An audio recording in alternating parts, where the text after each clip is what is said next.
Okay, I'm starting with my Sbar. Melody Ledford is a 22-year-old female. She's full code and she's experiencing swelling from a gunshot wound. The wound site is on the left mandible. The central concern here is the possible occlusion of her airway due to the swelling. Melody Ledford is a client who has sustained a gunshot wound to the mandible. She came to the emergency room alert and oriented to person and time.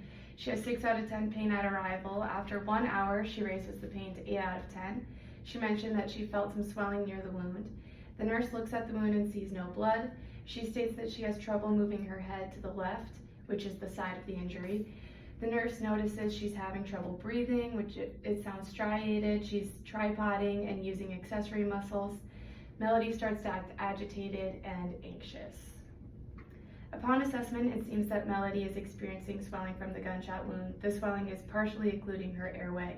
My recommendation is that we call the doctor into the room immediately and prepare for the possibility of inserting a tracheotomy. Now I'll go to my desk.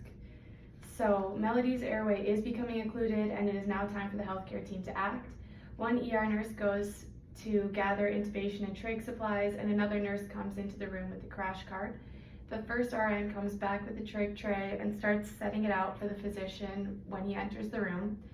The client's airway becomes completely occluded and Melody loses consciousness.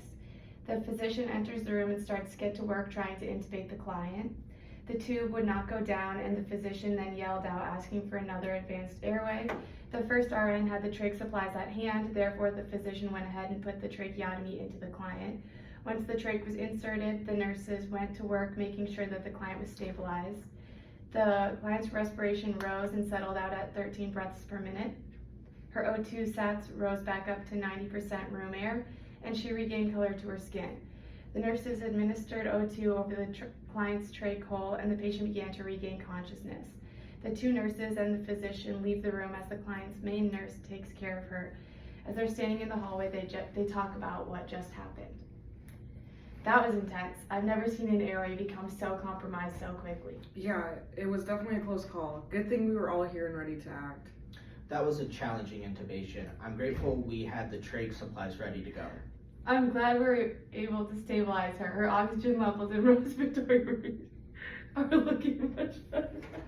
It's amazing how quickly things can escalate in situations like this. Absolutely. It's moments like these that really highlight the importance of being prepared and working as a team.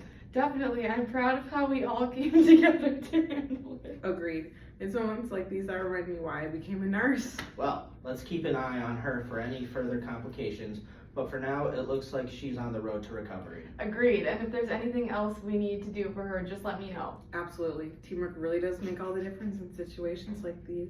Couldn't have said it better myself. Good job, everyone. Oh.